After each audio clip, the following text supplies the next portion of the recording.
Merhabalar, Hobizim YouTube kanalıma hoş geldiniz. Bugün sizlerle bu görmüş olduğunuz çok şık ve modern hırkamın yapılımını paylaşıyor olacağım. Yapılışı ilk başta karışık gibi gelse de şu iki sırayı birlikte örüyoruz.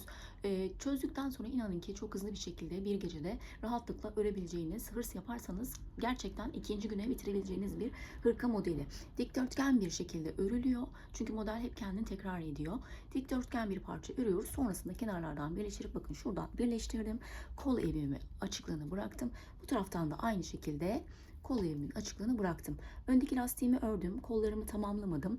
Bu şekilde de kullanılabilir bahar aylarında. Dilerseniz kol evinden de öndeki lastiğinizin aynısını yaparak uzatabilirsiniz. Çünkü burası dirseğinizin üzerinde kalıyor. Dirsek altı veya bileklere kadar uzatmak istiyorsanız lastik yapmanız gerekiyor. Bunu belirteyim. Small beden için çalıştım.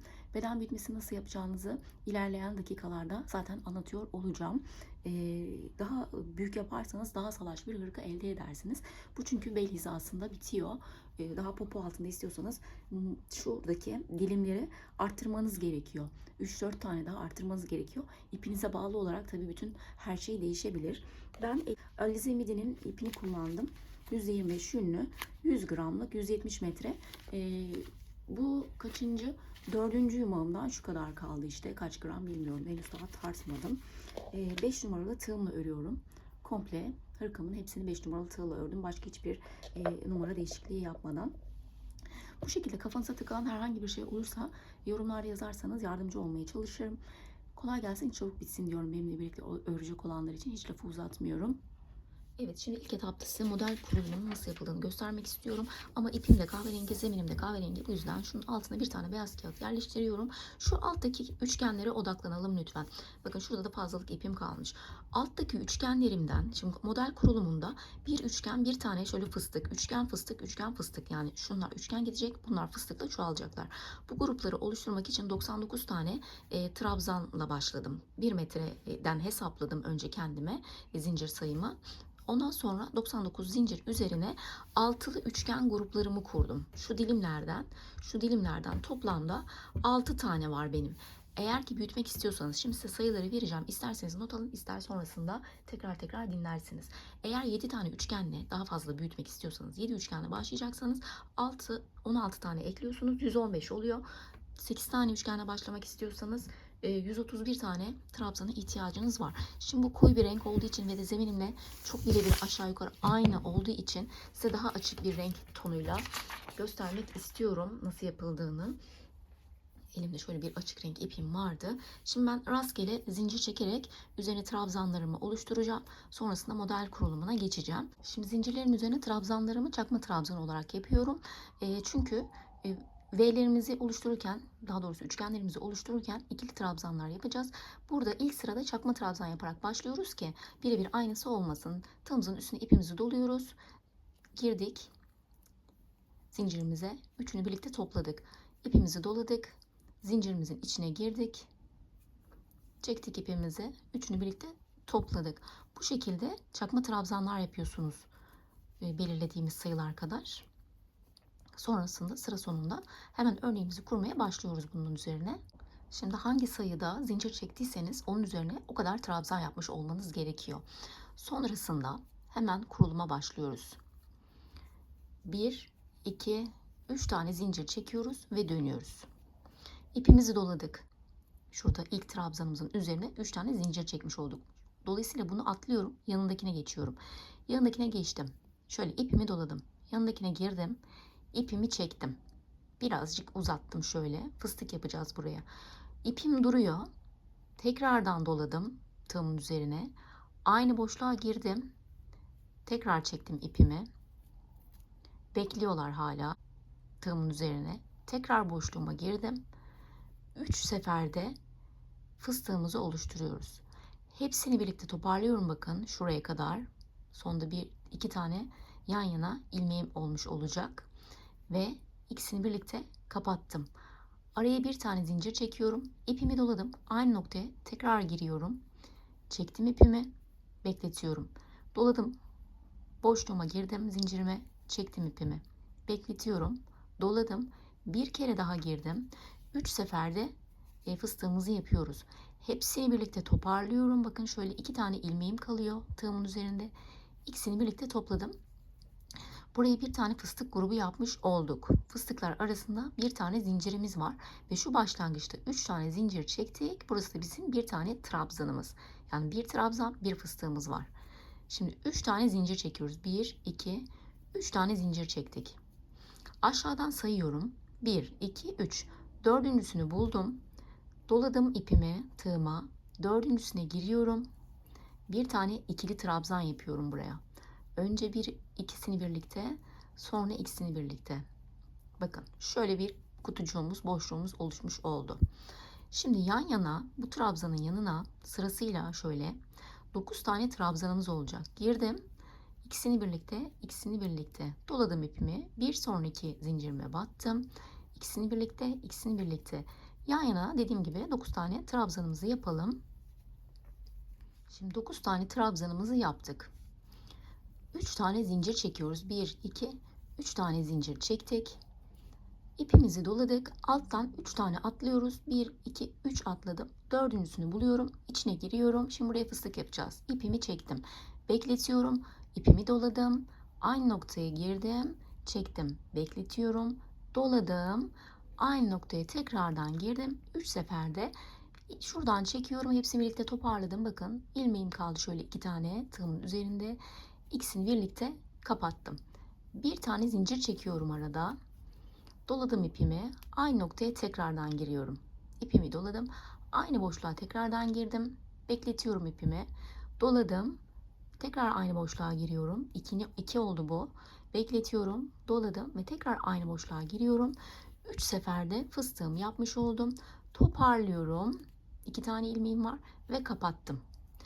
3 tane zincir. 1, 2, 3.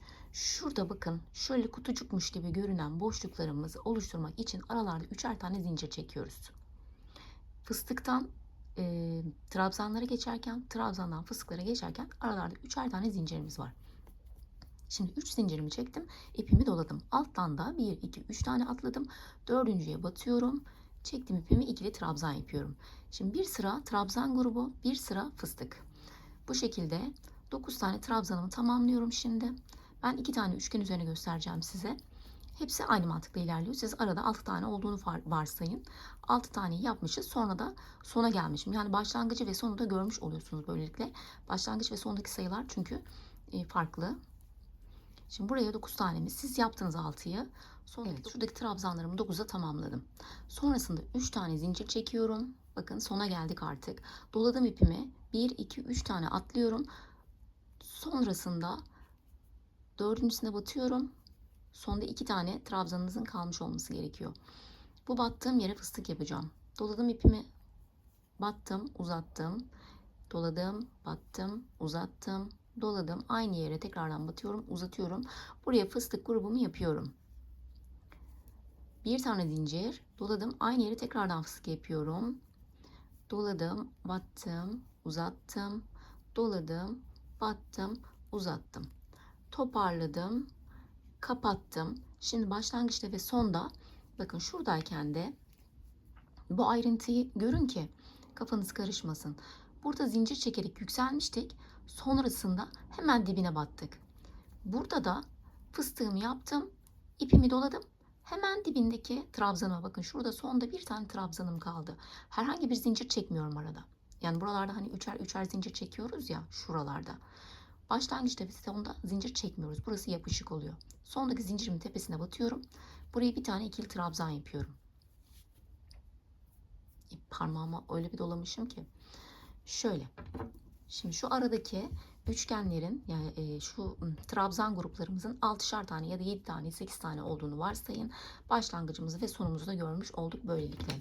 Şimdi bir sonraki üst kata çıkıyorum. 3 tane zincirle yukarı çıktım, döndüm. Şimdi bu sırada bundan sonraki sıralarda daha doğrusu şu ortadaki fıstık gruplarımız artarken 9 tane trabzan yapmıştık. Bunları azaltacağız. Böylelikle üçgen şeklini almış olacak. Şimdi baştakini yapıyorum. Baştaki fıstığımı. Buradaki fıstık sayısı değişmiyor. Baştaki ve sondaki fıstık sayısı değişmiyor. İpimi doladım. Bakın 3 tane zincirimi çektim. İpimi doladım. Dibine batıyorum. Bir tane daha ikili trabzan yapıyorum. Burada şimdi 2 tane ikili trabzanım var. Doladım. Fıstığıma giriyorum. Hiçbir zincir çekmedim. Fıstığımın içine girdim. İpimi çektim. Doladım. İçine girdim tekrar fıstığımın. İpimi çektim. Doladım. Tekrar girdim. İpimi çektim. Topluyorum. Kapatıyorum ve bir zincir. Doladım. Aynı noktaya tekrar giriyorum. Fıstık grubunu yapıyorum. Burayı artık böyle hızlı hızlı çekiyorum. Toparladım. Kapattım. Şimdi bu fıstık grubunun üzerine aynı sayıda fıstık grubunu yaptım. Bakın burası aynı ilerledi. Sadece şuradaki trabzan sayısını arttırdım. Başta bir taneydi, ikiye çıkardım. Şimdi yan tarafa atlayacağım. 3 tane zincir çekiyorum. 1, 2, 3 zincir çektik. İpimi doladım. İlk trabzanımı atlıyorum. Çünkü burada azaltma yapmamız lazım. Burayı değil, ikinci trabzanımın tepesine batıyorum. Ve ikili trabzan. Şimdi devam ediyorum. Sonda bir tane trabzan bırakacağız tekrardan. Bu şekilde devam ettirelim ikili trabzanlarımızın üzerine. Tekrar ikili trabzanlarımızı örelim.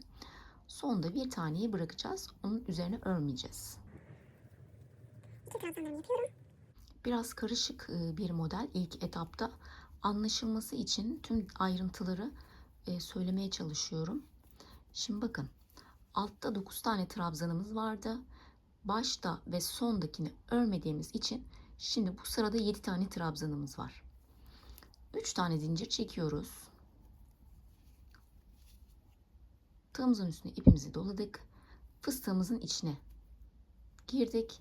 İpimi çektim. Fıstık yapıyorum. 1, 2, 3 seferde çekmiş olduğum fıstıklarımı toparladım, kapattım ve bir zincir. Doladım. Tekrar fıstık yapıyorum. 1, 2 ve 3 seferde toparladım, kapattım. Buradaki fıstık sayımı arttırıyorum. Bir zincir çekiyorum. Bir tane daha fıstık yapıyorum. 1, 2, 3. Toparladım, kapattım. Bakın altta 2 taneydi. Burada fıstık sayımı 3'e çıkardım. 3 tane zincir çekiyoruz. Tekrardan trabzan gruplarımıza geldik. Doladım ipimi. İlk trabzanımı atlıyorum. İkincisinin tepesine batıyorum. İkili trabzan. Sonda bir tane trabzanımızı örmüyoruz tekrardan. Bu şekilde devam ediyorum. Bakın sona bir gelelim. Orada size bir şey anlatmak istiyorum. Aynı şeyin üzerinden geçiyorum aslında ama. Şöyle son bir tane trabzanım kalsın. Şimdi sona ben hemen hızlıca geliyorum bir tane arada yaptığım için. Ama siz bu gruplardan 6'şar tane yaptığınız için sadece başlangıçtaki fıstık sayısı değişmiyor bakın. Başlangıçtaki fıstık sayısını değiştirmedik. Aradaki fıstıklarımızın hepsini 3'e çıkardık. Aradakilerin hepsini 3'e çıkardık. Sondaki fıstığımıza geldik. Sondaki fıstığımız da değişmeyecek. Şurada trabzanımın üzerine başlangıçtaki ve sondakini örmedim. 7 tane trabzanım oldu. 3 tane zincir çekiyorum. Doladım. Sondaki fıstığın üzerine de aynı sayıda fıstık yapıyorum. Bir tane zincirimi çektim ve tekrardan fıstığımı yapıyorum. Evet, 2 tane fıstığım vardı. 2 tane fıstık yaptım. Doladım. Sondaki trabzanın üzerine şimdi 2 tane trabzan yapacağım. Girdik şu başına, tepesine. 1, 2 seferde çıktım. Doladım. Tekrardan aynı noktaya batıyorum. Trabzan sayımı 2'ye çıkarıyorum. Başlangıçta trabzan sayımızı 2 tane ile başlatmıştık. Model ilerledikçe şeklini daha iyi anlayacaksınız. Şimdi tekrardan bakın. Sonda başlangıçta 2 tane trabzan yapmıştık şurada. Bitişimizde de 2 tane trabzanla bitirdik. Şimdi 3 tane zincirle 1, 2, 3 tane zincir çektim ve döndüm. İpimi doladım. 2 tane trabzanım var burada. Şimdi zincir çekmiş olduğum trabzanıma tekrardan giriyorum. Tam dibine bir tane trabzan yaptım. 2 oldu. Doladım. Yandaki trabzanımın tepesine batıyorum. Şimdi burada 3 tane trabzanım oldu.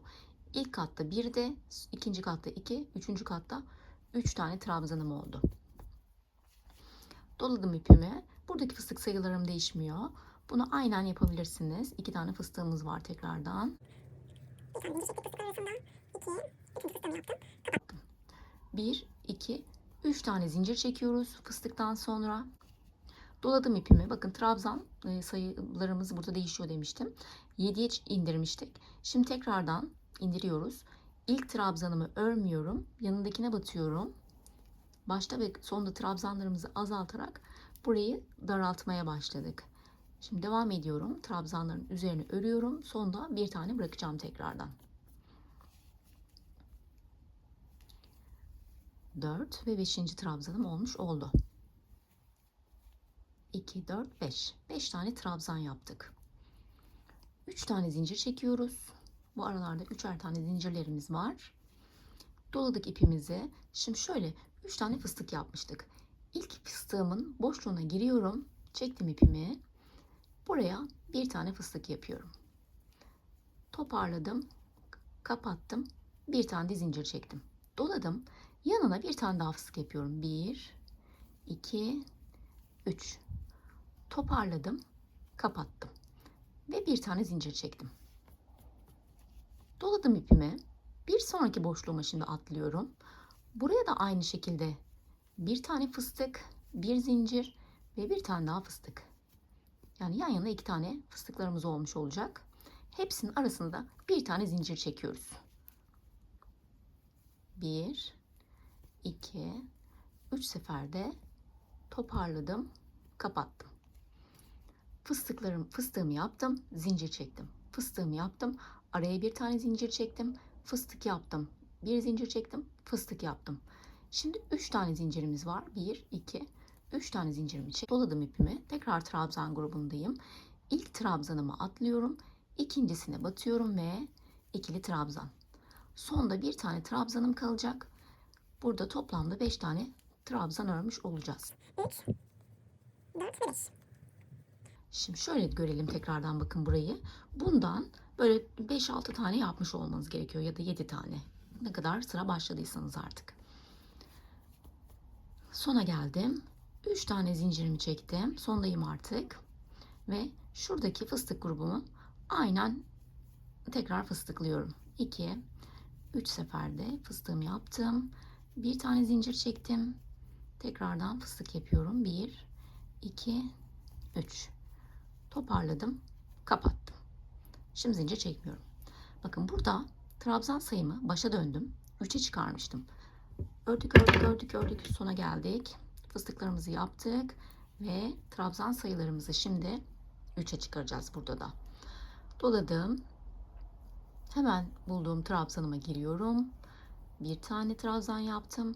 Aynı trabzana tekrardan giriyorum. İkinci trabzanımı yaptım. Doladım. Son trabzanımın tepesine de bir tane trabzan yapıyorum. Burayı da böylelikle 3'e çıkarmış olduk. Şu şekil.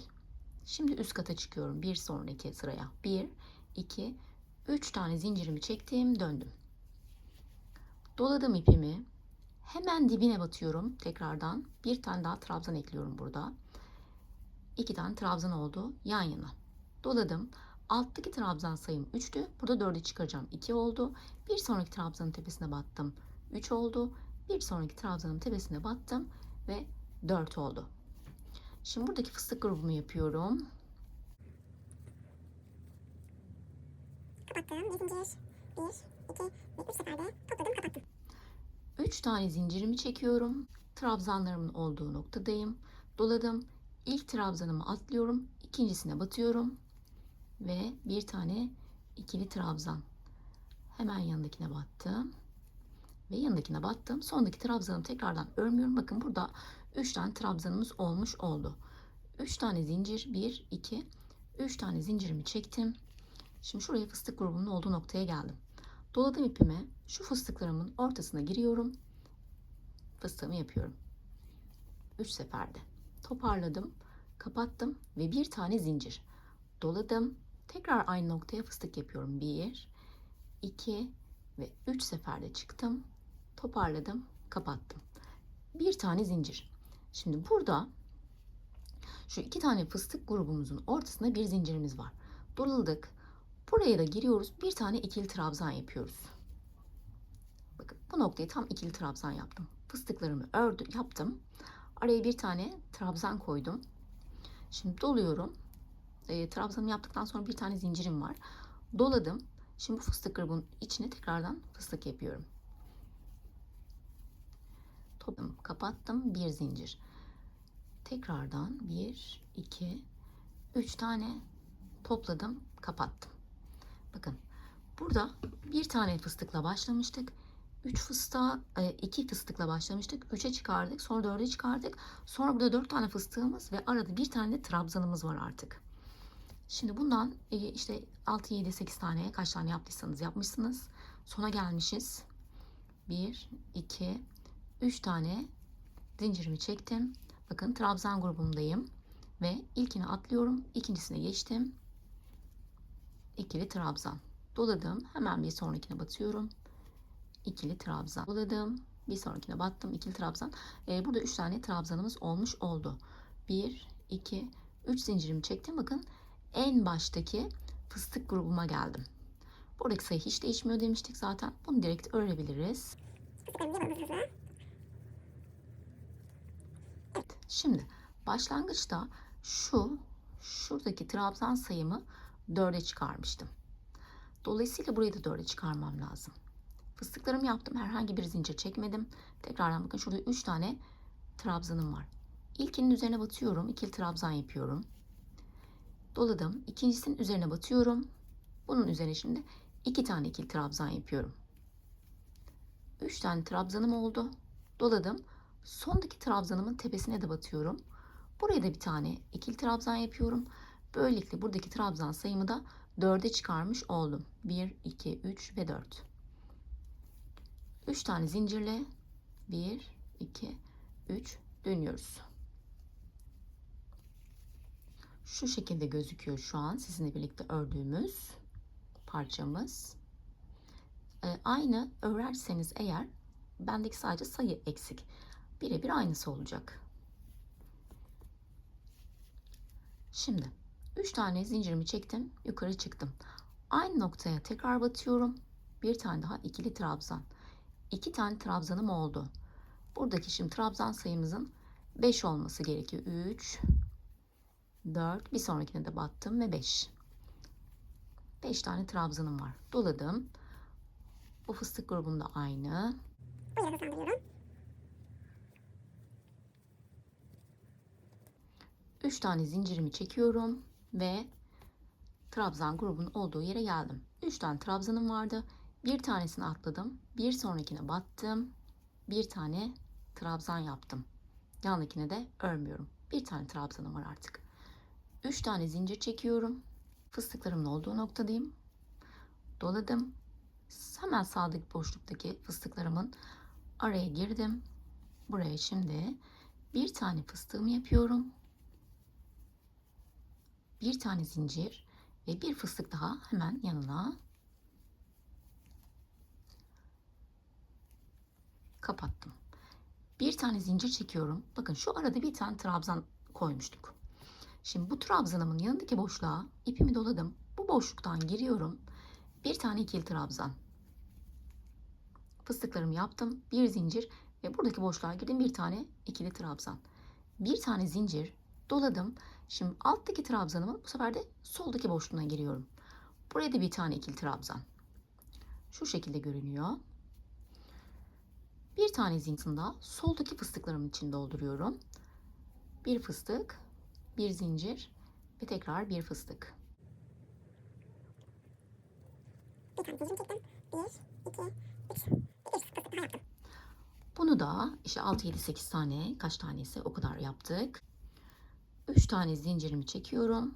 Doladım. Şurada tekrar 3 tane trabzanım var. Ortadakine battım. Bir tane trabzan yapıyorum. 3 tane zincir. Burada yaptığımızın aynısını diğer sıralamalarda da yapıyoruz.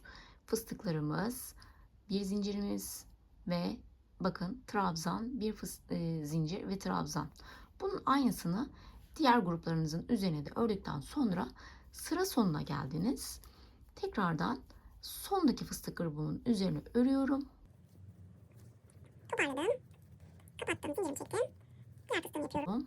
Ben böyle hızlıca baş ve son ortadaki zaten hepsi aynı olacak diye küçücük bir parçada göstermek istedim. 1, 2, 3, 4 tane trabzanım var. 5'e çıkaracağım. İlk trabzanın üzerine trabzanımı ördüm. Doladım. İkinci trabzanımın üzerine de trabzanımı ördüm. Doladım. Üçüncü trabzanımın üzerine şimdi 2 tane yapıyorum. 1, 2. 4 tane trabzanım oldu. Doladım. Son trabzanımın üzerine de batıyorum şöyle dibine, tepesine bir tane. Böylelikle 5 tane trabzanı çıkardık başlangıcımızı. Şimdi şu şekilde görünüyor. Umarım anlaşılır oluyordur. Şunları dediğim gibi kaç sıralı yaptıysanız, kaç şöyle üçgenli başladıysanız ona göre buradakinin sayısı da fazlalaşacaktır yan yana. Finalleri şu şekilde bitirmiş olmanız gerekiyor hepsinin tepesinde. Şimdi birer tane trabzan kaldı. Bir seti bu şekilde tamamlıyoruz. Bir de bunun tam tersini yapıyoruz. Bunun tepesinden fıstık başlayacağız. Bu fıstık grubumuzun üzerinden de daralan bir trabzan grubumuz olacak. 3 tane zincir çekiyorum. Şimdi ilk set bitti. Buraya ilk set diyebilirsiniz. Burası bitti. Tekrardan başlıyoruz. Bu yüzden şimdi şuradaki başlangıçtaki ve sondaki sayıları anlayabilmeniz adına burada son olarak 5 tane trabzan yaparak bırakmıştık. İkinci sete geçtiğimiz için 5 tane trabzanla başlıyorum. Hepsinin üzerine birer tane trabzan yapıyorum. 3, 4 ve 5. Sonrasında bunu nasıl birden 5'e çıkardık? Şimdi yeni bir sete başladığımız için şimdi 5'ten 1'e indireceğiz. 5 tane ile başladık.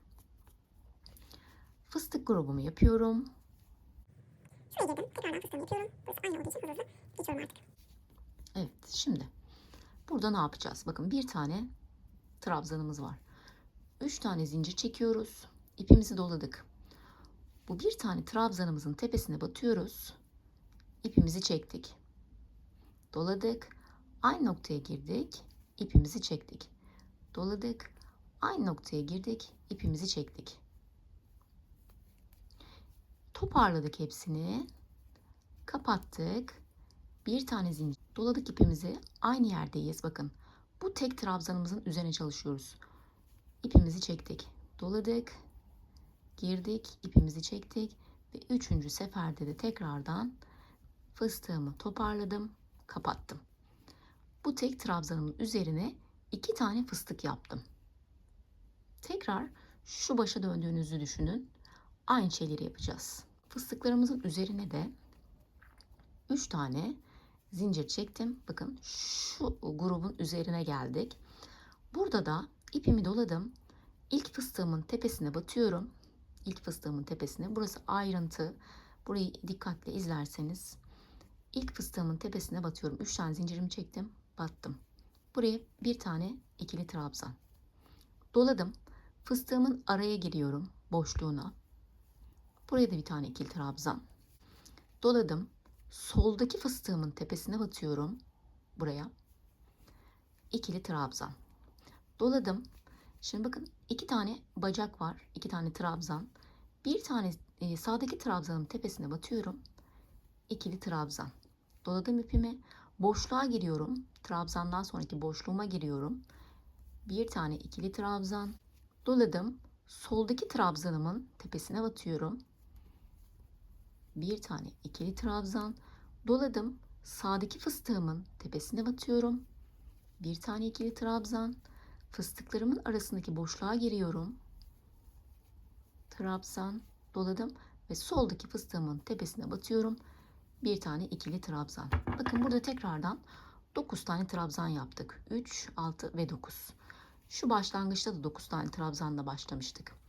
Şimdi aynı şeyi kurmaya çalışıyorum çünkü. 9 trabzanımı yaptım.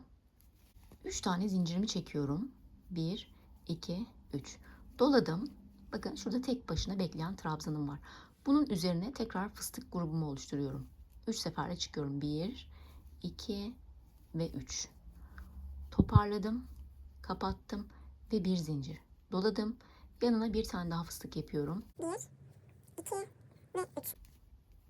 Toparladım. Kapattım. 3 tane zincirle şimdi bunu Artık kaç sıraysa o kadar sıra yaptık.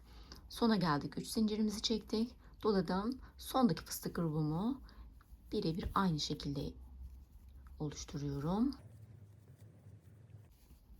Bu fıstık grupları kendi kendine hareket ediyor. Biz yanlarına trabzan koydukça. Doladık. Şimdi buradaki 5 tane trabzanımın üzerine finalde de 5 tane trabzan yapıyorum. 1, 2, 3, 4, Ve 5.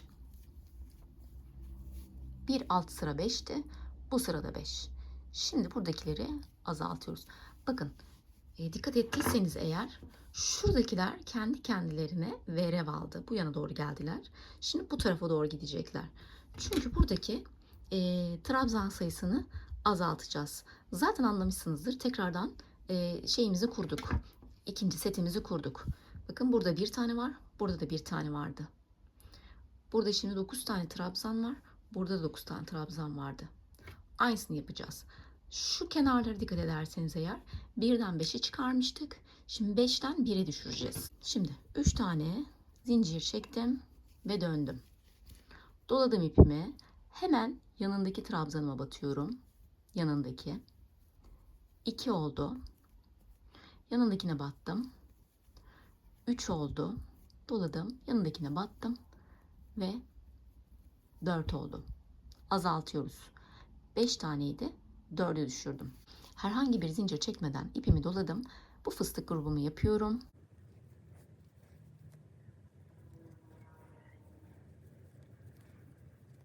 Evet, bu fıstık grubumuzu yaptık. 3 tane zincir. Doladım ipimi. Şurada bakın yeni fıstık grubu oluşturmuştuk. Bunun içine şimdi 3 tane fıstık yapıyorum. bu ilk fıstığım. Bir zincir. 1, 2, 3 seferde toparladım. Bir zincir doladım ve üçüncü fıstığımı da buraya koydum. Toparladım. Kapattım. Bakın 3 tane fıstık yapmış olduk. Aynı mantıkla devam. Şuradakinin birebir aynısını yapıyoruz. 3'e çıkaracağız. Sonra 4'e. Sonra 4 tane arada bir trabzan şeklinde ilerleteceğiz. Şimdi bu fıstık gruplarımızı oluşturduk. 3 tane. 1, 2, 3 tane de zincir çektim. Doladım. İlk trabzanımı atlıyorum. İkincisine batıyorum. Aslında ilk seferde anlaşılıyor. Ama yanlardaki trabzan sayılarının azalması belki kafanızı karıştırabilir diye bu grubu da bitirip ondan sonra hep aynı birbirini tekrar eden sıralama olacak. Şöyle 7'ye düşürdüm buradaki trabzan sayısını. 2, 4, 6, 7. 3 tane zincir çekiyorum. 1, 2. Doladım. Bakın buradaki grubuma da 3 tane fıstık yapıyorum. Bir fıstık, bir zincir. 1, 2, 3 tane topladım. Bir zincir. 3 tane fıstık. 2, 3 topladım. Kapattım. 3 tane zincirimi çektim. Şu aşamadayız. 2 fıstık sayımızı 3'e çıkardık. Trabzan sayımız da 9 taneydi. 7'ye düşürdük. 3 tane zincirimi çektim. Buradaki fıstığımın üzerine birebir aynısını yapıyorum. Bu yan taraftaki fıstık sayısı değişmediği için burada detay yok. Sadece trabzan sayıları değişiyor. Bu fıstıkları da hareket ettiren trabzanlarımız. Şimdi sona geldiğimizde 4 tane trabzan yapacağız. Doladık. İlk trabzanımı atlıyorum. Fıstığımın dibindeki trabzanı atlıyorum. İkincisine batıyorum. Bundan sonraki trabzanların üzerine örüyorum. 4 tane trabzanım olmuş oluyor. 2, 3 ve 4. trabzanım. 1, 2, 3 tane zincirle döndük. Hemen yanındaki, bakın yanındaki trabzanın tepesine batıyorum. İkinci trabzanım. Doladım. Yanındakine battım. 3. trabzanım. 4 taneydi. 3'e düşürdüm. Mantık anlaşılmıştır diye düşünüyorum. Hemen şu ilk fıstık gruplarımı yapıyorum. Tabii sizin çok sık öleceğiniz için hızlıca zaten ne olduğunu anlayacaksınız. Dedim. Yamukluğun olmaması için. Şimdi 1, 2, 3 tane zincirimi çektim ve 3 tane fıstık yaptığım yere geldim. İlk fıstığımdan sonra boşluğa giriyorum. Buraya fıstık yapıyorum. Toparladım. Kapattım. Bir zincir. Tekrardan fıstık yapıyorum. 2, 3. Toparladım. Kapattım. 1, 3.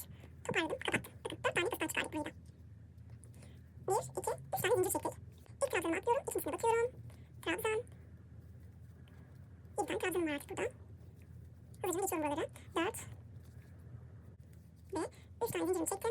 Tekrardan fıstık grubuna geldim. Fıstıklarımı yapıyorum. 1, 2, 3 seferde toparladım, kapattım bir zincir. Şimdi burayı da bu şekilde bitirelim şuraya kadar. Sıramın sonuna geldim. Trabzan sayımı 3'ü düşürmem gerekiyor. Doladım ipimi. İlk trabzanıma değil, ikincisine batıyorum. 1, yanındakine battım. 2 ve hemen en baştakinin tepesine de batıyorum. 3. 1, 2 ve 3 tane zincirle döndüm. Bakın şu aşamadayız. Baya bitirdik. Doladım ipimi. Şimdi yanındakine hemen trabzanın tepesine batıyorum. 2'ye düşürdük burayı. Artık alttaki 3'tü, 2'ye düştü. Doladım. Buradaki fıstıklarımı yapıyorum.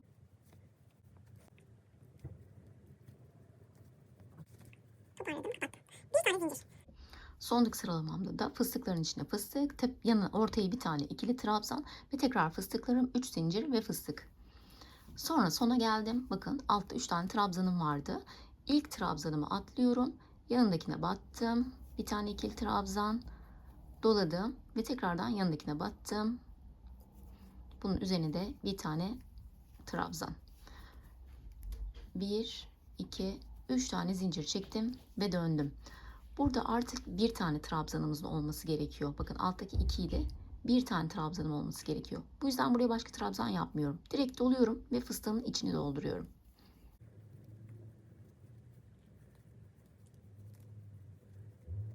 Sondaki fıstık grubumda oluşturdum. Bakın şimdi altta 2 tane trabzanımız vardı. İpimi doladım. İlk trabzanımı atlıyorum. Sondaki trabzanımın tepesine batıyorum ve bir tane ikili trabzan. Buraya da biri düşürmüş olduk. 1, 2, 3 seferde döndüm. Şimdi burada şuradayken hani 5'e çıkarmıştık trabzan sayımızı. Sonra ikinci sete başlıyoruz dedik. Tekrardan 5 tane ile başladık. 1, 2, 3, 4, 5. 5, 4, 3, 2, 1. Şimdi tekrardan 1, 2, 3, 4, 5. 5, 4, 3, 2, 1. Yani 2 tane, bir tane trabzan olacak 2 sıra boyunca. Alttaki de bir tane trabzanda, üstteki de bir tane trabzanla başlıyor. Yeni setimizde bu şekilde başlayacak. Bakın aynı noktadayız tekrardan. Şuradaki gruplarımızın üzerine 9 tane trabzan oluşturacaksınız. Ortada bir tane bir dal trabzana düşürdük bunları bu şekilde. Bunun üzerinde fıstık grubunu oluşturacaksınız ve sürekli birbirini tekrar edecek. Bu köşedekilerde fark ettiyseniz kendi halinde zaten böyle eğilip bükülecekler. Buradaki sıralamayı da değiştirmezseniz eğer, eksik veya fazla yapmazsanız burası da dümdüz ilerleyecektir. Şimdi şöyle normal ördüğüm parçamdan göstermek istiyorum. Ben 6 dilimle başlamıştım. 6 dilimin hepsini ördüm. Şöyle bütün olarak baklavaları sayacağımız zaman da şuradan itibaren bakın 1, 2, 3, 4 tane tam baklavam var. Şunlar. Şuradaki baklava dilimlerim tam olanından başlıyorum. Bakın yarımdan başlamıyorum. Tam olanından başladığım zaman 1, 2, 3, 4 tane. Şurası bizim başlangıç noktamızdı. O taraf bitiş noktamızdı. Bitirdikten sonra son olarak üzerinden çakma trabzanlarla geçtim. Çünkü öyle başlamıştık. Onu geçtim. Sonrasında kenar kısmını da çakma trabzanlarla geçtim. Bir bütün olarak. Bir kenar kaldı sadece.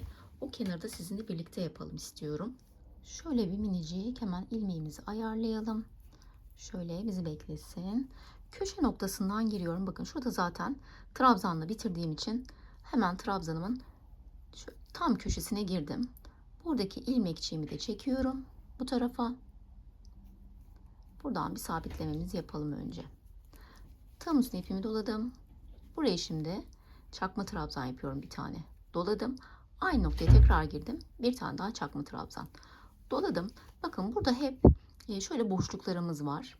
Çünkü buralara böyle 3 zincir çekerek yukarı dönmüştük. Buralara giriyorum. 2 tane çakma trabzan yapıyorum. 2 tane. Doladım. Bir sonraki boşluğumu atlıyorum. Yani şöyle sırayla aşağı iniyoruz aslında.